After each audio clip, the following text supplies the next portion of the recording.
There we go. Hello, everybody, and welcome to today's webinar brought to you by the CPSA on how to learn to master your emotions, a salesperson's secret weapon. Today, we have with us Stephen Himmelfarb of Building Better Bridges. We all have emotions, and what you do with them determines our success or failure. Today, master hypnotherapist and sales executive of over 20 years, Stephen Himmelfarb, will teach you how to understand your emotions and use them to improve your sales performance. We will cover a simple, practical system for using your emotions daily that is guaranteed to help you and your team thrive while making a huge impact on your performance and productivity. A bit on Stephen. Stephen is the owner of buildingbetterbridges.ca, a mental health and wellness private practice. As a master hypnotherapist and coach, he focuses on helping people with mental health issues such as anxiety, depression, confidence, sleep, fears, performance, and relationships, improving performance in various areas of life, including becoming the best version of themselves. Now, just for some quick housekeeping rules on today, please note that all of today's attendees have been placed on mute for the duration of the session, and that you may ask questions or make comments using the chat function of your Zoom dashboard.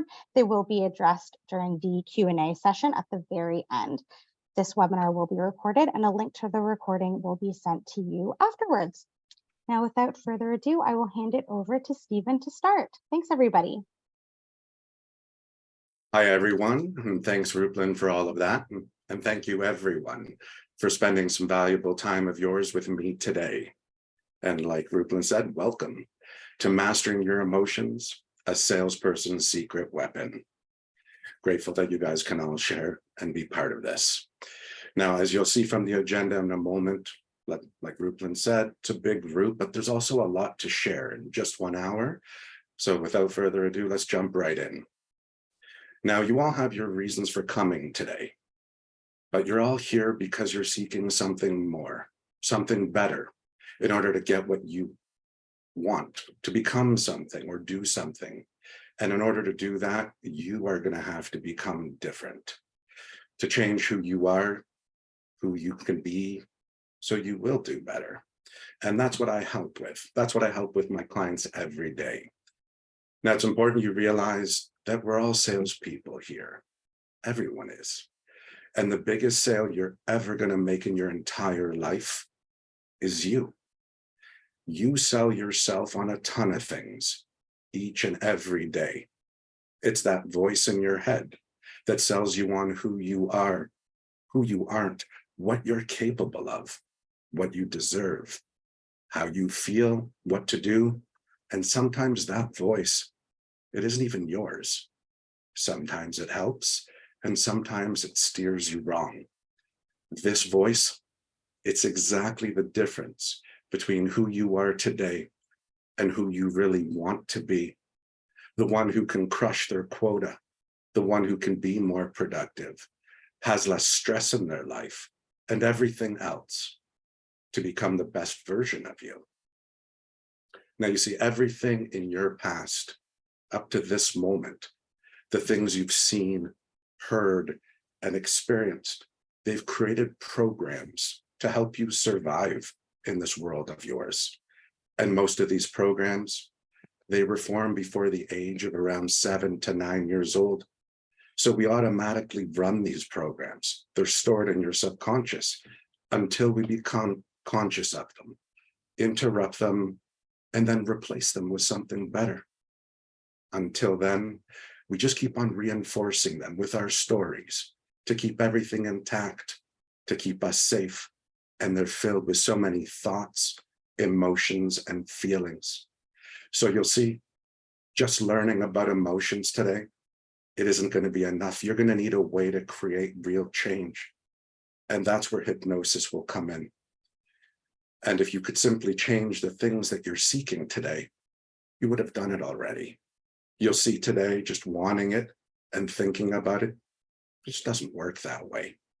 So as we go through today, I encourage you, be open, be brutally honest with yourself, because what you're about to learn, this stuff isn't in schools. It should have been taught but it's something that you can all benefit from, not just in your professional world. I know you're seeking tools and mechanisms for sales, but all of this can be used to help you in all areas of your daily life. After all, everything is connected.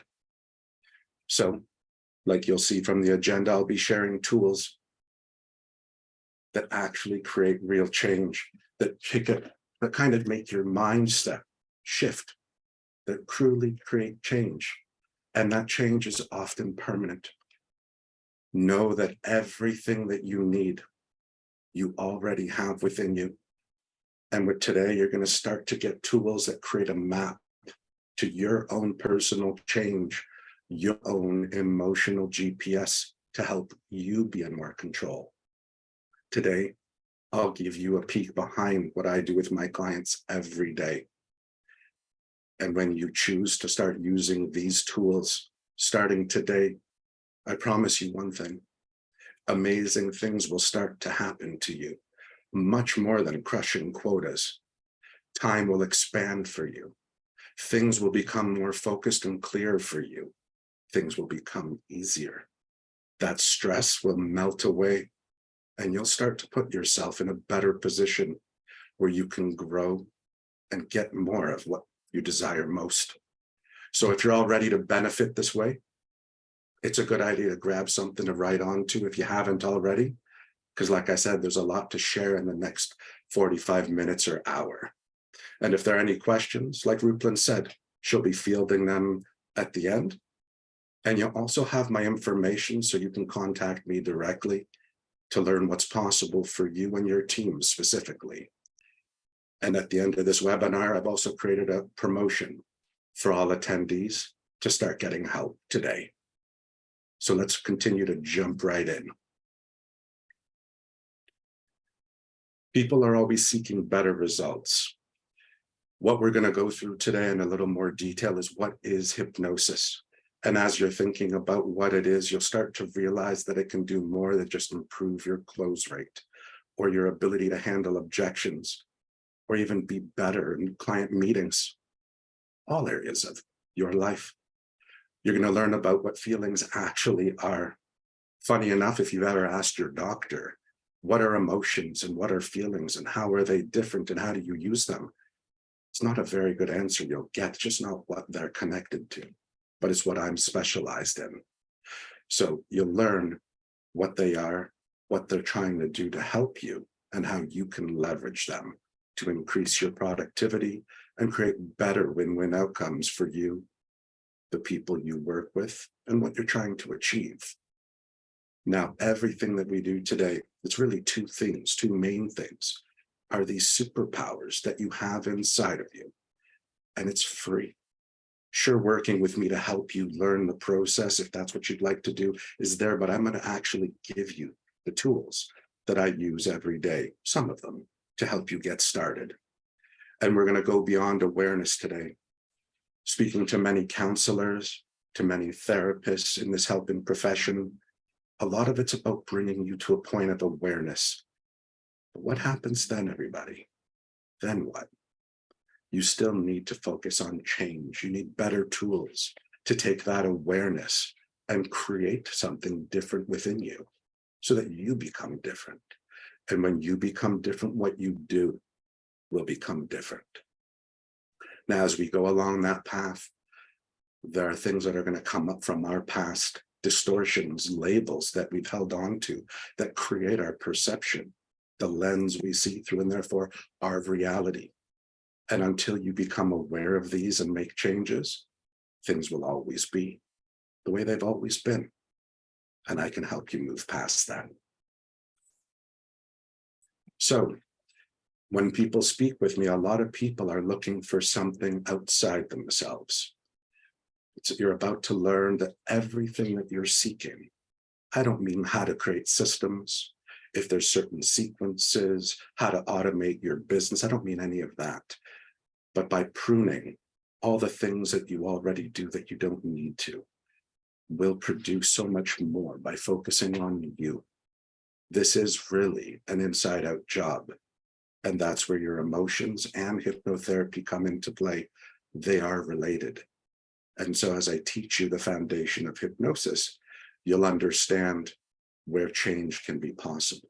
But then we'll get into emotions so you can see how that plays that role in the thoughts and therefore the emotions and the feelings that play a role in everything. So you might be wondering, what is hypnosis? A lot of people watch TV. TV's done nothing to help this profession. The type of hypnosis I do is clinical, to help create positive personal change. All that hypnosis really is a heightened state of attention where you're more open to suggestion.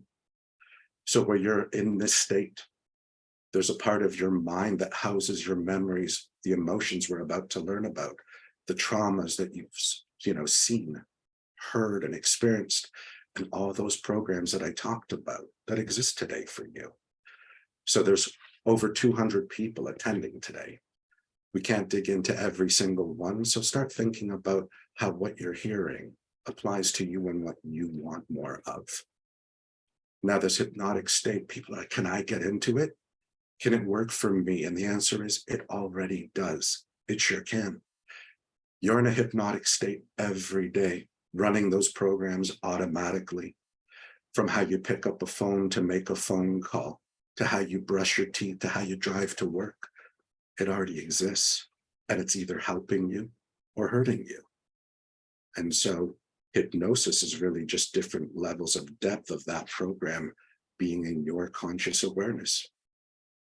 Now, hypnotherapy, different from hypnosis, is the use of that hypnotic state to get you into where those memories and emotions and those traumas are, to make change. What we're really doing as hypnotists is we're working with you.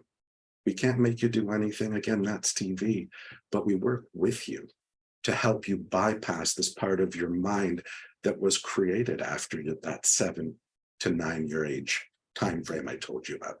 That's called the critical mind. And it becomes our filter so that those programs can't just be changed whenever someone gives you a suggestion. So once we get you into that space, we give you suggestions, and those suggestions may or may not be accepted by you.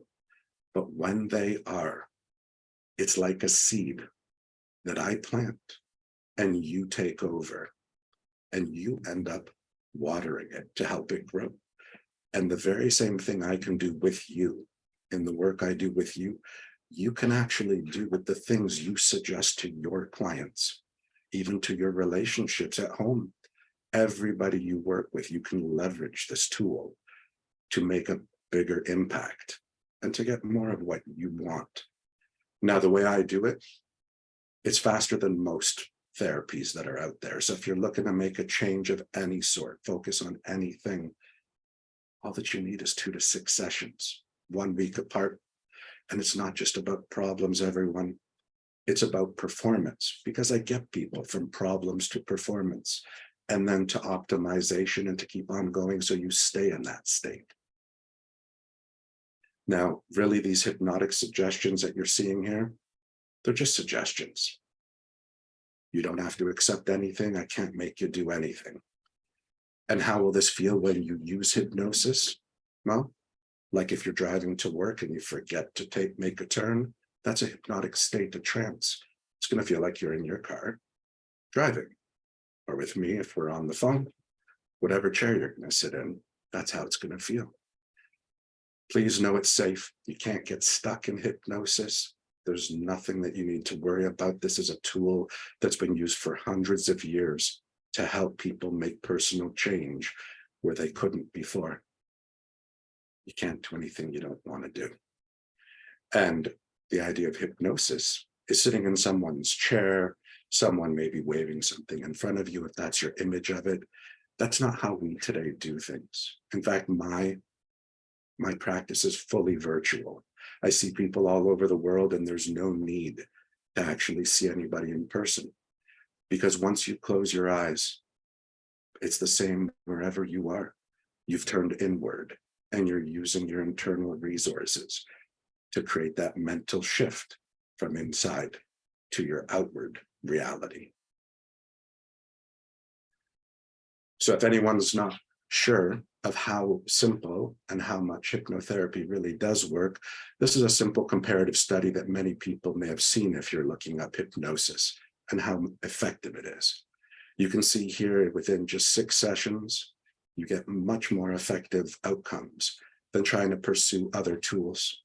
Now, those other tools that might be in a different space, they might be covered by your company, but they don't get you these results. So rather than looking for what's covered, look for what works best. That's hypnosis in many cases. So as we begin the rest of today and start to get into those superpowers you all came here for today, I want you to think about some important principles about what you're about to learn. Everyone can benefit from hypnotherapy and learning to master your emotions. You see, once you master your emotions and you start with you, you're going to have a tool that will make you look at everyone in your life differently. You'll look at opportunities differently. You'll look at how you pursue your sales process and the people in it differently. You'll look at internal selling versus external selling differently. So this isn't just about being a manager, salespeople, owning a business, being an entrepreneur. Everyone that's on this call can benefit from this professionally and also personally. Again, you play many roles. Think of all the roles you play and how they come into play when you're working and through your career. It doesn't matter, it's all there. And the more you leverage what we're doing today, personally and professionally, the better things will come. Now, I mentioned already awareness, it's just the beginning. For anything that you've learned through books or mentors or your managers or even your own clients, action and continuous improvement, it's always needed. That's the discipline, that's the daily choice. And oftentimes, those thoughts, those stories, the emotions, that's what holds us back from making better daily choices.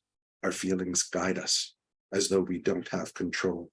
But today, I'm going to show you a 3-step process to get that control back. Now, you may have heard the saying, without change, there is no change. That 1 + 1 = 2 is just to suggest that this thought requires action. And so if everything stays in your head, well, then everything stays in your head. In fact, that's what overthinking is for many people. That's how migraines are formed. That's how stress is built. And that's how fear only gets bigger and bigger. And that's often where many salespeople fall short for so many different reasons. So think of your reasons that prevent you from being more productive, from better outcomes, from closing more sales, even hiring better people for your company, instead of just doing what you've always done. Now, it's important that you actually understand how your mind works. This is an important one, guys. In your conscious mind, whatever you impress upon it must be expressed by your subconscious. Let that sink in for a moment. If you don't express what you impress upon it, failure to do so is only going to hurt you in the short term and long term. You'll see by the process I'm about to share that you hold on to it. And as you hold on to it, those negative feelings, the fear, it actually biochemically changes your internal state and you hold on to it. And that state creates more of that state. And it leads to things like inflammation. Inflammation leads to illness, and illness eventually can lead to things like cancer. You don't have to go down that path anymore. There's an easy way, and it's only 3 steps long. Now, there's an example here that I wanted to share with you. A lot of people keep things inside. They've been told, don't talk, be quiet, don't feel this way. I'm sure you all have your own thoughts and feelings. You say something to somebody and then you tell you, I don't want to hear it. Everyone has their own version of what they've seen and heard and been a part of. But when you allow that to happen, you've created a program that teaches you to shrink, that teaches you not to speak up, to hold everything in. And when you do, you create this environment inside you that creates doubts. It kills your confidence. It kills opportunity for you. And you hang on to it all. You store that and it builds stress. That inflammation builds and it builds until you get sick. And the real issue in this case is merely just fear of saying something or fear of them. What if you had an easy way to let go of that fear and actually speak up, to say what you needed to say, to share with your client what they needed to hear so they could be helped the way you know you can help them? None of that would have to happen. So think about that as we go through this. Now also remember that those programs, they may have been helpful up to today, or maybe they've never been helpful. So a tool I want you to start thinking about that I use in my business to remind people of every day is I want you to start hearing yourself talking. When you hear yourself say, I am, everything after those two words is a program that automatically is running inside of you. I'm patient. I'm impatient. I'm productive. I'm great at what I do. I'm not very happy about my job. Whatever it is, good, bad, or otherwise, it's a program. And when you start to become aware of that, you need to ask yourself the next question. Is this helping me or hurting me become who I want to be more of, what I need more of? And if the answer is yes, then you need to keep on doing more of it. Find ways to double down, make it even better, reinforce that. But what if that's exactly what's stopping you from everything you've ever wanted? That's where you need to do the work I'm talking about. That's where you put energy. Everything else doesn't matter. It's the things that exist within you, that keep you, that limit you from being who you are and who you want to be, that gap between those two. So if there's a program that you created from what you saw or heard and experienced that make up who you are today, the brain, it uses that. It's what it runs. It's always seeking familiarity so that it knows how to keep you safe, so that it knows what to do next. You have an opportunity to become aware, to get in control, just by taking a moment to be present and hearing yourself talk, and then seeing if that's helpful to you, or if there's something you need to change. So let's make this real for everybody. 200 plus people on the call. Let's start by asking you. Yeah, you came here for something more. There's something you desire. Let's make it real. On the left side, you'll see a bunch of bullets with different things that maybe you came to this call for. Yeah, it could be productivity. It could be objection handling. It could be less stress and anxiety. It could be to master something, because you know doing that will make you feel better about you and will propel you towards whatever you want more of. It could be something as simple as confidence, better sleep, feeling in control, getting rid of all of that anger that's in your life, or the traumas that have led you to where you are today, or even the good stuff, love, happiness, and peace. Ultimately, all of that, I want you to pick one. Think about what it is for you today. This works the same. What you're about to learn works the same for anything you choose. And realize that all of this is for one reason. Because as our brain is seeking familiarity to create safety inside of us, there's another part inside of us. Some people call it our heart. Some people call it our soul. But deep inside of us, there's this feeling of deserving more, wanting more, being worthy of more.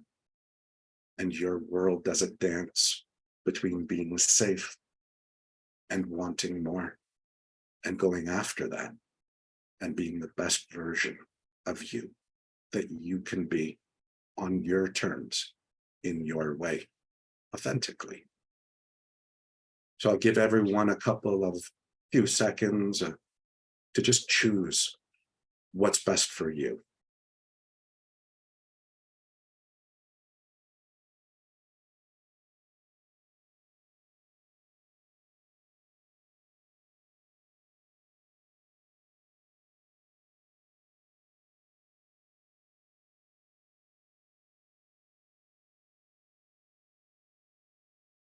I'll give you another couple of moments, and then we'll continue.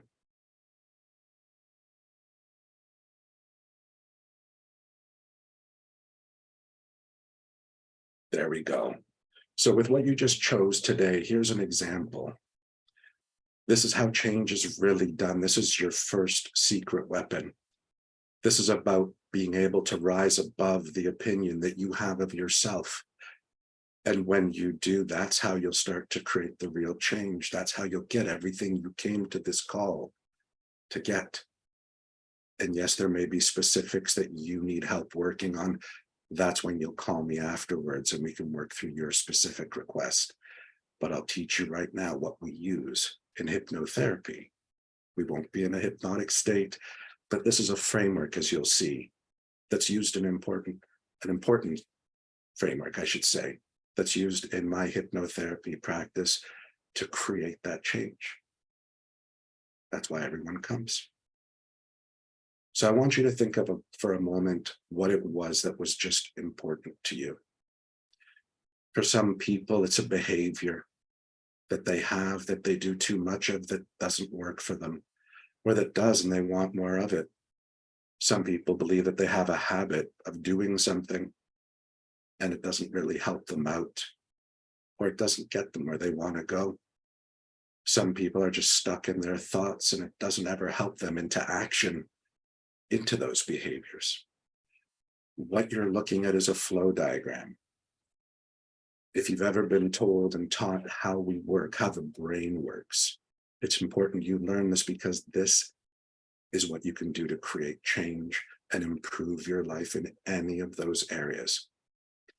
So for you, you might land somewhere in this flow, but the way that things work is you have a thought in your head. That thought, it creates a biochemical change inside of you. That biochemical change alters your actual state, and that altering state chemical gets felt in your body somewhere. Now, for those of you that are like, I don't feel any of that, that's because you're not present to this flow. That's because you've been numbing your process. That's because you distract yourself or are already on to the next thing, whether it be the next sale, the next conversation, whatever it is. So for you, you need to slow things down to learn this, and then you can speed it up again. But once you feel it in the body, that's going to kind of physically make you feel it, which is a message. That message is trying to get you to behave in a particular way. That behavior, again, might be good. It's something that's working for you. Or it can be the very same thing you keep on doing again and again, and you just can't get it to stop. How do you get it to stop? And so because you do that same thing over and over again, well, that's how you form a habit. And all of your habits together create the system, or what I refer to as you. So how do you change it? Well, if you speak to some coaches, well, just do different. Just, do something different, but there's a reason you're not. And the reality is, it's not about your behavior. Your behavior came from your feelings, and your feelings are directing you. All the things you don't feel like doing. Like, I don't want to get up and work out. I don't want to prospect more. I have another 100 calls to make. What might it be? I don't know for you. But all those feelings guide you. But there's something that came before it. The emotions that you really don't have access to. It's just kind of goes right into feelings, which is why a lot of people mix up emotions and feelings. But as you start to follow this back for you, you'll reach a thought.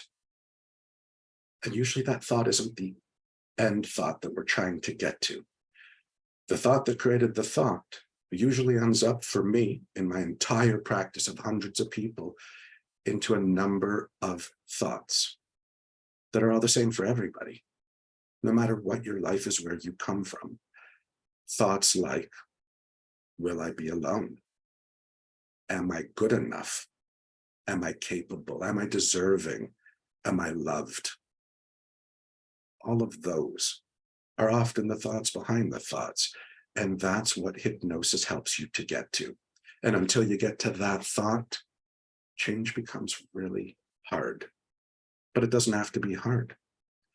What you're trying to do in this process is based on your situation. You're going to become conscious. You're going to become aware of your own circumstance at somewhere along this flow. And what you need to do in slowing down is work it backwards to figure out the feeling that created the behavior or habit. And to alter the feeling, you have to alter the thought. And when you get back far enough to the thought that created the thought, well, either with my help or on your own, improve that thought. That's the hypnotic suggestion. Giving it to yourself or by me or by any other professional plants that seed I was talking about. It happens automatically. That is your subconscious expressing what was impressed upon it. It happens for you. That's what makes it easy. And when that happens, that seed automatically gets watered by you, and you start to sell yourself on it. And it creates a new emotion, a new chemical state within you, which makes you feel better, which makes you behave better, which makes you form a better habit, because now you're going to be doing that instead of what you once chose to do. Forms new habits. And what are the outcomes? Well, I guess it depends on what you chose. So let's give a live example here from my perspective, but you can attribute this to yours. Let's say, for instance, someone procrastinates. If you've ever heard this before, procrastination is a fear of failure, but it's also your way of protecting yourself. You do it because you need to keep yourself safe, just like I told you before. That's the dance. But in order to move forward, you need to deal with that fear. That fear for some people might be heavy in your legs, so you'll never move. You'll keep yourself at home. Or for others, you'll feel it in your throat. You'll never speak up. You won't talk back to anybody. You won't handle any objections that come your way. Anyone gives you information, you won't say a thing. And then after that meeting, you'll say to yourself, I should have said something. I knew what to say. I knew what they needed. I just needed to say it. To ask for the sale all the time. Ask for the sale. How many salespeople forget that part, surprisingly? But you don't. Because what if they say no? What if you've been trying to meet your quota and this is just another one that prevents you? If they say no, follow that feeling back. Where is it for you? And when you spend time with that, when you sit in that feeling, which is the discomfort that we all want to distract from and cope from, there's a thought. And that thought about that feeling of fear could be, maybe I don't know my stuff well enough to have this conversation. Maybe I'm not good enough. Forget about my product. Maybe I don't know how to close this. Maybe I don't have enough support if I do. I'm afraid, what if I am successful? What if this works so well that I'm going to be so busy that I'm not going to have time to spend with my family? Promotion sounds like a bad thing sometimes, right? It can go either way, and that's why this is so subjective. That's why we need to do this one-on-one in so many cases. Yes, there's group opportunities, But the deep work, the specific work is always one-on-one to help you based on your past, your current circumstance, and the future you want to create. So again, as you're working through this in the background, as you hear me talk, you need to work this backwards. You need to change the thought that creates everything and then work it forwards. That's how you'll create change, permanent change. And you'll build on that each and every time, just using this one simple superpower. Sounds easy, right? Now, if you have questions, oftentimes this does produce questions. There's lots that are in and around this, like perceptions, biases, beliefs, things that we bring into the conversation and things that your clients might. We don't have enough time to talk about that today. So please add that to your questions or things that we can speak about one-on-one. So the second part, the main part of why you're here today, is all about mastering your emotions, that secret weapon. And so what are these things called feelings for anyway? We shy away from them. Our parents tell us, don't be sad, don't be angry, don't feel this way. Culture tries to encourage us. You try to encourage you. And all that they are is messages that you feel in your body. It's like if you're a driver, you're going to sit there and take a black marker and black out all of the instrument panel so you don't know when gas is going to run out. You have no idea what's coming. You can turn off your CRM and just wing it. You can do whatever you want. But feelings are messages. And if you ignore the messages, you are going to hold on to the energy. They won't be expressed and they'll build. And if they are negative emotions, negative feelings, negative creates more negative. It creates a familiarity within you so that once you begin, you're now stuck in a state of just generally being negative, not being more positive, not being able to see something beyond that lens. The more you hold on to when you could have let it go, so you could make space for everything that you're here for today. So, like it says, it's as simple as a message. And when you start listening to that message, I'm going to teach you how to control it better. I'm going to teach you how to control it in a way where you feel and behave in the way you need to for better outcomes. It's going to produce better choices in you and better outcomes, whether it's stress release, productivity, win-win outcomes, or how to engage clients, what you bring to the table. Now, always being calm and confident is kind of a superpower. When you're in balance, when you're not taken into your past from what you were, or too much overthinking about what could be, when you're calm and confident in being present, this kind of approach, learning this, allows you to have access to so much more, to realize what you need to do based on who you need to be. And it puts you in a better position in the driving seat to get more of what you want. And when you start to learn about your emotions, you're not going to look at people the same way again. You'll see a lot of people who are just angry, who are busy or distracted, who are stressed or fearful. Once you learn how to do this in you, you won't look at them the same. That will help your relationships, but more importantly, it's going to help you approach your clients differently, better, not just to build rapport, but to figure out what keeps them from closing, what can lead them to closing, and everything in between. So the quicker you learn what I'm about to share, and for the interest of time, I can't take you through all of them. You're going to be more in control. There's a bunch of primary emotions. So learning this will elevate everything in your life. And remember, this is a process. and you get to be in control of your emotions.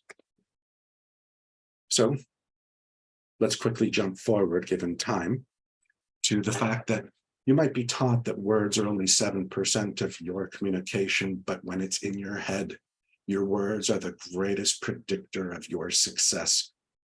So let's talk about this feeling, one of the feelings of anger. You'll see this continuum in front of you.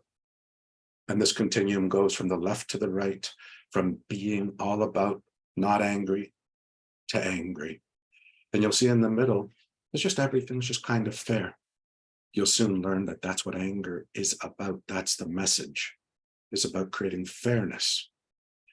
Now, as you start to get more angry in your life, the things that didn't happen, maybe the opportunity that wasn't given to you, promotion you didn't earn, whatever it is for you, you'll start to have this idea in your mind. But when you ask people, how do you feel? You may remember when you talk to people, how do I feel?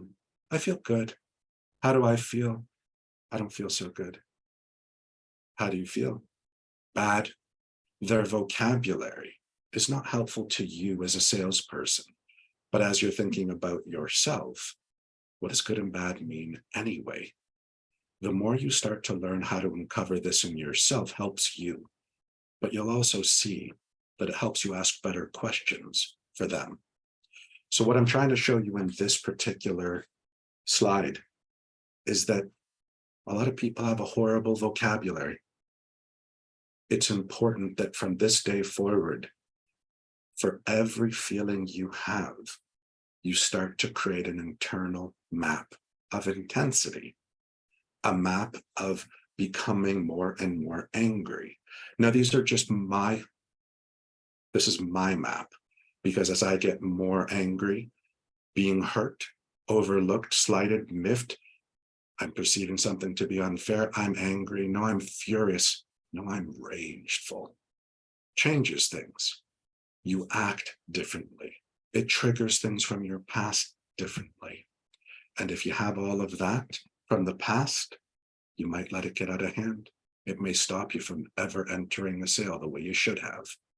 So you first need to learn to create your own map of intensity by improving your vocabulary, whatever it is for you. When you get angry, stop for a moment.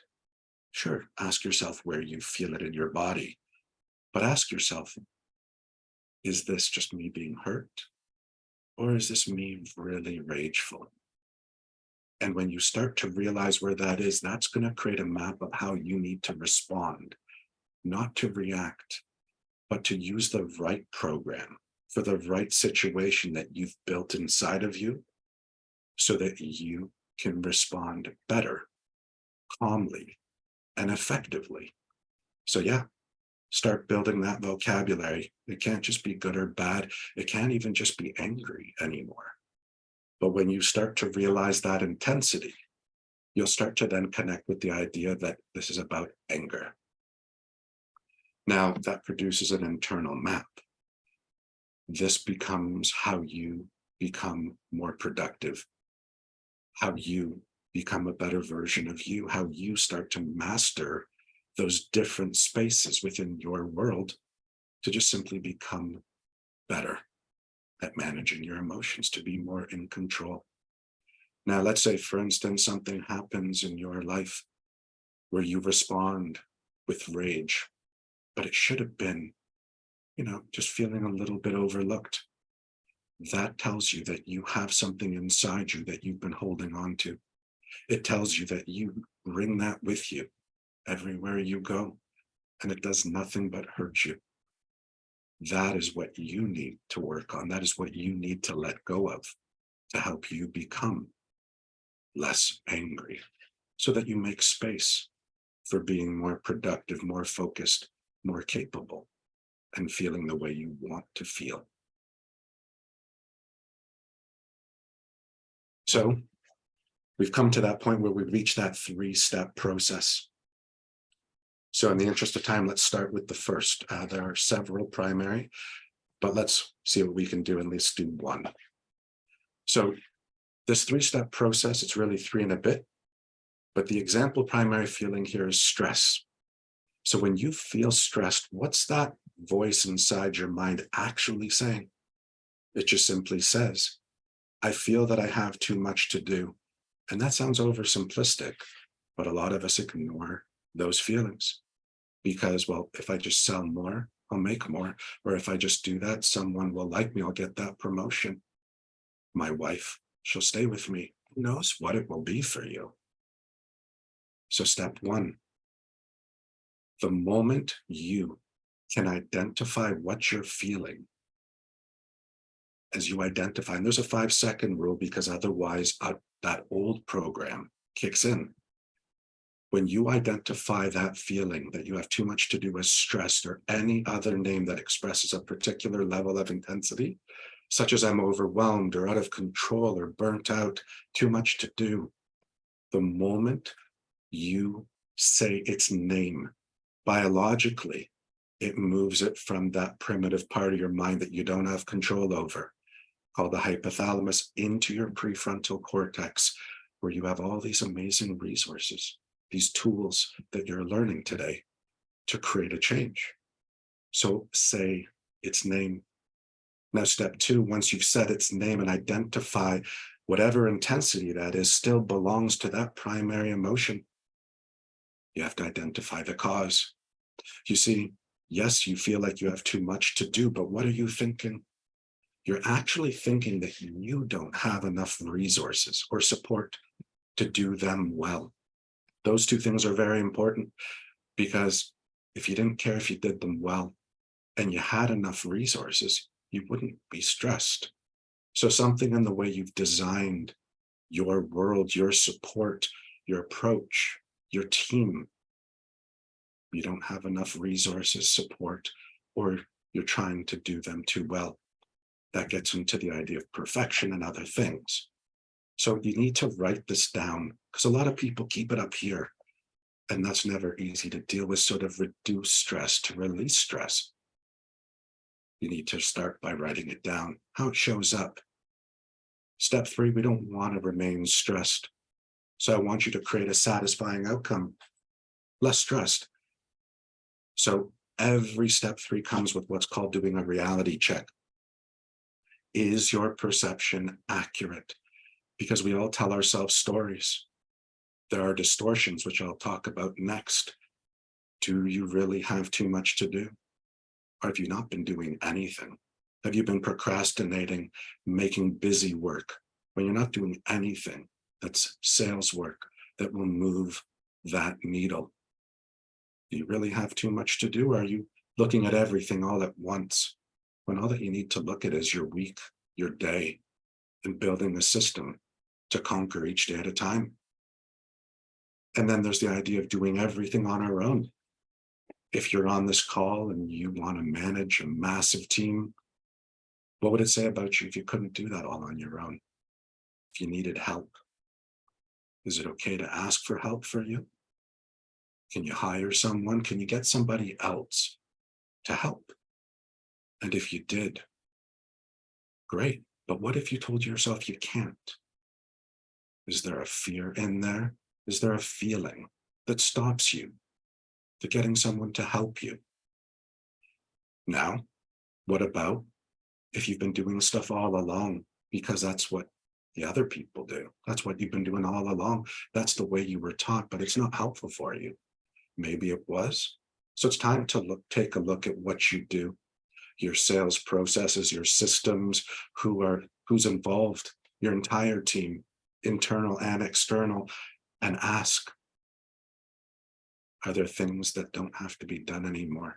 Are there things that should start to be done? Prune your world. Less, in this case, will be more for you. That will help you be more productive. Who do you know that can support you? And start to create a priority list, and most importantly, a plan, not just this idea up there and going over and over again about what it could be. Create the plan, work the plan, adjust, and repeat. And so using your time wisely to manage what I taught you earlier backwards and with color. Get excited about this, bring more emotion into this, because all emotions, all those messages are important. There's no such thing truly as bad feelings, just your impression as looking at them as bad or negative. So to reduce stress, you also might want to make a commitment.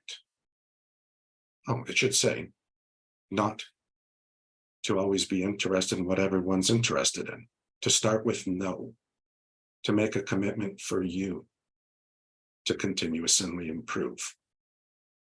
So some notes here. This idea of stress, it's all about fear. It's always based in fear. You're always trying to get away from fear, and there's an action that you need to take to be somebody that can move forward. So if you don't have enough resources, you don't have the support you need, or you aren't doing them well, or you fear that you aren't, but you might even be, you need to take action towards that fear, to face it, overcome it, work with who you need to, so that you can move beyond it and reap the benefits of what happens when you do. Now, a lot of people, stress can be removed in so many ways, but one of the biggest ways, especially for busy salespeople, your time is valuable. Everybody's time is valuable. So start with a no. Don't become someone that says yes for everything that you might fear. As you're looking at that plan, really leverage that plan. Start with a no and help other people show you why a yes is worthy. And you'll do the same for your clients. They really don't want to until you show them that there's a benefit to them wanting to. And then distractions will come up. It prevents us from so many things, from that fear, from that pain. You have to learn about how to realize when you're distracting yourself and refocus so that you can get back to that plan. And as you prune your garden, you'll take away all those distractions, making your ability to be more productive, to get rid of those fears and to be in a state of a better you all the time just becomes easy. Now there's anger, but I'm seeing the time. So in the interest of time, we can come back to anger if there's permission to go beyond, but I want to get to those distortions. So we'll come back to anger as another example, another primary that can alter everything to do with how you approach sales.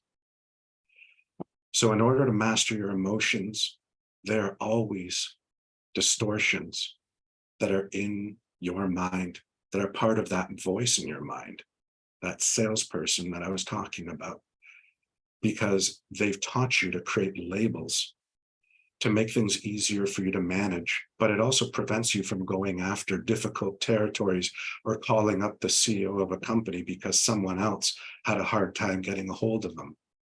It doesn't matter what your circumstance is. Whatever the label is, you need to erase them. Create your own and question whether or not the labels, again, that you have are helping or hurting you, because they create the lens through which you exist, through which you'll either crush your quota or will be held back and limited by you in what you do and how you see the world. And all the opportunity, all the money you could ever want is right there. And that creates your perspective. You see, everything is on a range. The good, the bad, whatever it is for you. Fear. So ask yourself as you're thinking about, is my thing procrastination? Well, what's the opposite for you? Whatever the opposite is for you, it doesn't matter what it is for other people. You don't need to ask them. Ask what your opposite is, and know that in order to move from one side to the other, you need to be different, because that person isn't the same as the person that is currently where you are. So all that you need to do is focus on that and start moving towards it. Now, I want to remind people about feelings too. They think this is as good as it's going to get. I am an angry person, but you're not necessarily angry. You may just have a habit of being angry because you allow unfairness into your world.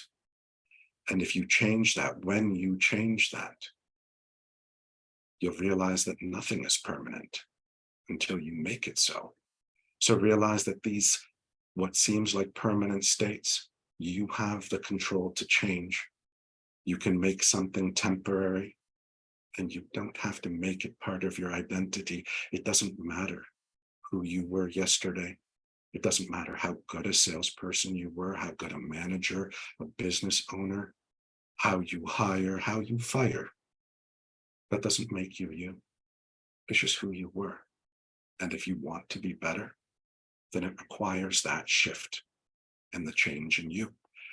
So in order to really create change, you need to be aware of those distortions I was talking about as you do that reality check. Seems simple. And as you're probably reading these right in front of you, you might realize that I do a lot of those. As I'm approaching clients, as I think about myself as a salesperson or a sales leader, I actually create these perceptions, these lenses, these labels by having this distortion. So how could I ever create real change? How could I ever put myself in a better position if that's how I see things, how I experience them, how I walk into things? So let's make sure that you understand them. I know they're in plain English, but let's make sure that as you see it, you understand what I'm referring to.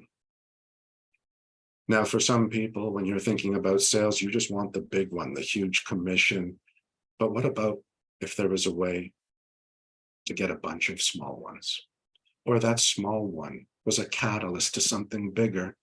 You see, we're so hooked on the payout, the commission, the 10xing, the making more, and I get that. But sometimes the all or nothing is what you think you need.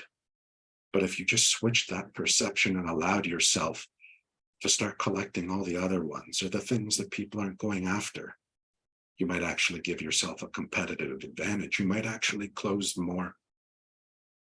Now, magnification, we make things worse than they are. Back to that idea that you procrastinate because you're scared. You have that fear.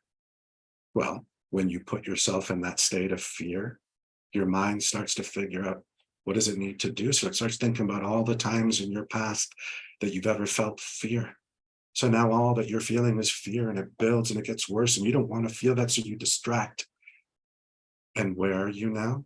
You've taken one thing that happened and you've magnified it, and it's over-consumed you. It's triggered you. And now you're not even thinking about sales. Now you're just thinking about everything that you aren't and all the times you failed. But you don't have to stay on that if you follow those 3 steps. Now, overgeneralization is never good for anyone. Oh, they always do that. This is never going to work. These overgeneralizations about people or things prevent you from ever starting. How could you close more sales if you're using a generalization? You need to get more specific. You need to find out for yourself. You need to get more detailed in what you're going after. Not so general. Now, that mentor filter, that's the rose-colored glasses you hear in conversation. If you don't trust people, you'll approach everything with that lack of trust. If you think the world is unfair, you're going to approach every sales call with that lens, with that perception. You need to be aware of your mental filters, clear them, and allow yourself to engage them in the present moment for who they are, and what's possible right now. Now, there's discounting the positive. Your manager can tell you've done great, let's do more of that. And all that you remember is, yeah, this time I did. But what about the time I failed? You discount anything good. You don't celebrate your wins, which never gives your mind the belief that you're worthy of more, that you're capable, because you put yourself back into the negative. Celebrate your wins, build on that momentum, build on the positive. Don't discount the negative. A lot of us jump to conclusions. I wonder what they thought. I wonder if we're going to win the bid. I wonder. This is when you start asking better questions. You don't leave things up to wondering. Start getting better at asking questions, to not be curious about what might happen. Use your sales process and ask better questions so that you don't need to jump to conclusions. Now, mind reading, I don't know about you, doesn't work so well.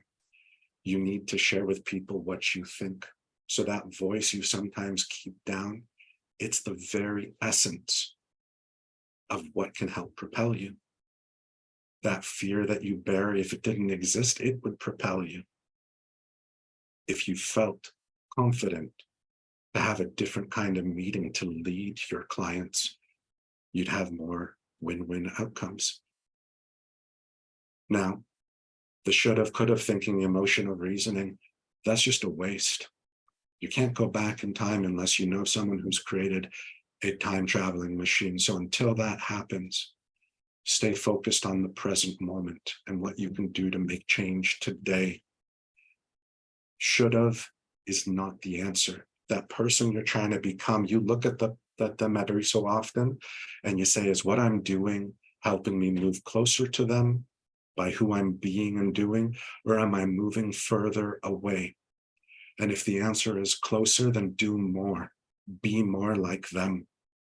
And if the answer is further away, then don't think about it anymore. Let it go.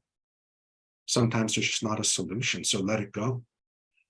And when you do, you don't spend another moment. If you were going right, you just say it's time to go left and move forward in the direction of that better outcome.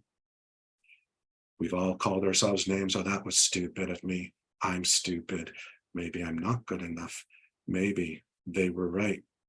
Anything that happens that does nothing for you.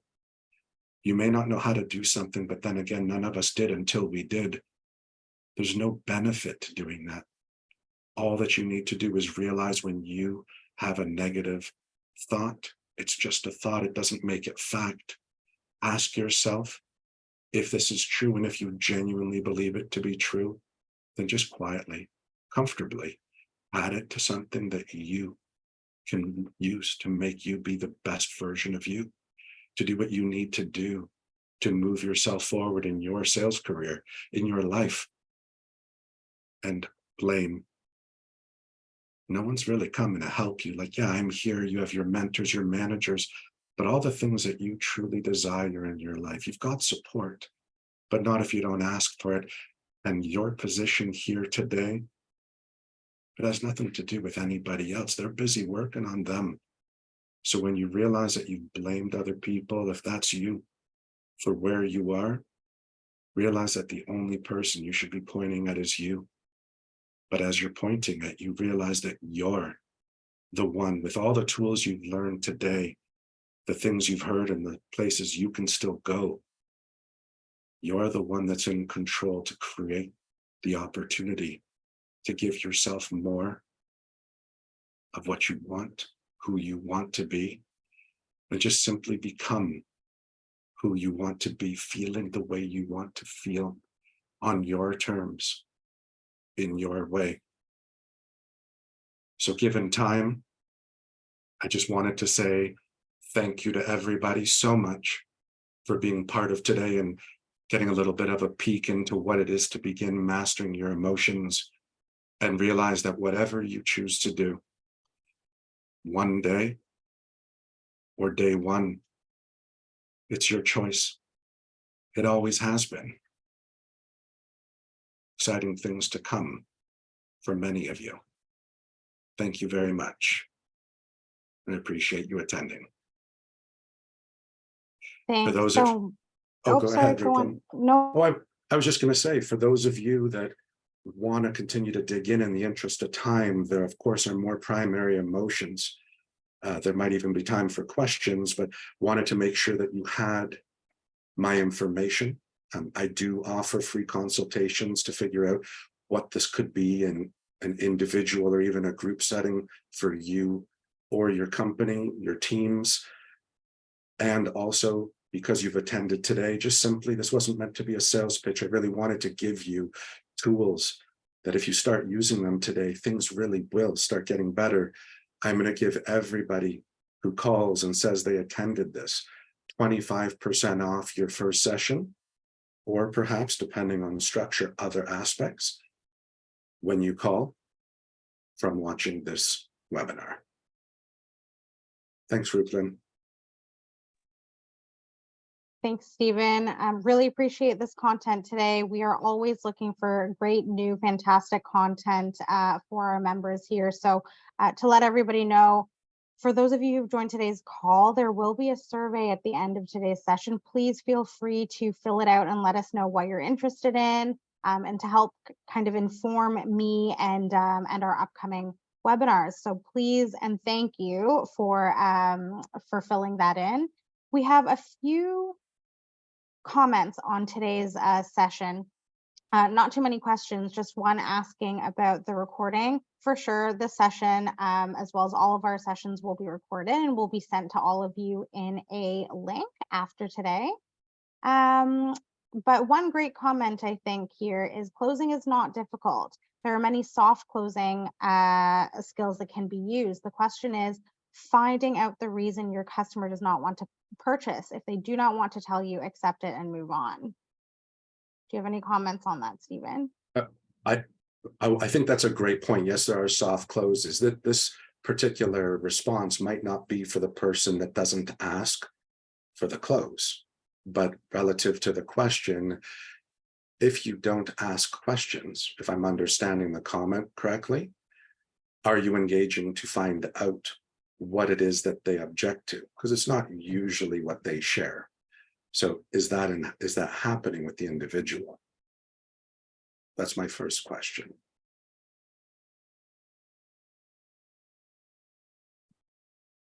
I don't know if there's a way to communicate back with the person who asked the question. They're still Wanted to online. make sure I understood the question. So we'll see if they respond. And another comment from the same person. Many years ago, my sales manager asked how many desks I will sell in the year. My answer was that I didn't know. He did not like my reply. So I said 10 to keep him happy. Achievable goals are good, quotas are not.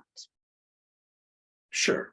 So, I think that there's a whole dynamic here between management style and even, who you work for and what they expect of you. There's a big challenge in here, but when we're talking about emotions, the part that comes into this conversation is he wasn't honest. He said what needed to be heard. For what purpose? That's fear-driven. The first answer that he gave was the right one, that he doesn't know. And yes, you might be given a quota, and it might be because someone's previously worked accounts, and so they know that there is. But what if they're hunters? What if they're in a net new space? What if it's a brand new product? Could the person asking as a manager actually do it themselves? Nobody knows. So they want to know that you're engaged. They want to know something else. They want to know where you're at so that they can feel safe in what they have to push up the line. But the individual, it's debatable. I understand why they did it, but they were engaged out of fear. And that's not the optimal way to engage in that process. They obviously need to have a different kind of conversation with their manager, because what if they did suggest 10 and they didn't put up 10? Are they going to get fired? They're the ones that set that bar. I don't see how that was helpful. And just to comment on the first comment that we received there, you always like to know why you didn't get the order. However, don't always expect the reason. 100%. 100%. But just like you can't make a sale if you don't ask for it, and unless it's given to you, it's important that when people are sharing these comments, the reality is you're right. But if you're not doing that, then you have to ask yourself why. That's the behavior. So at least if you asked and you don't get the answer, you asked. You might not get the answer, but if you didn't ask, you would have never known. So if you're not asking, that's what this is about today. Is there a thought that produces a feeling that creates the behavior? As you're not asking, you need to ask. They're right. Huge thank you, Stephen, and huge thank you to everybody who's attended today and stayed for the extra time. Thanking Yes. everybody and letting everybody know that this recording will be available after the session. I hope everybody has a great selling day today. Anything else you'd like to add, Stephen? No, just be masterful in all that you guys do and focus on being the best version of you and have fun. That's all. Great. Have a good day, everybody. Have a great day, everybody. Bye now.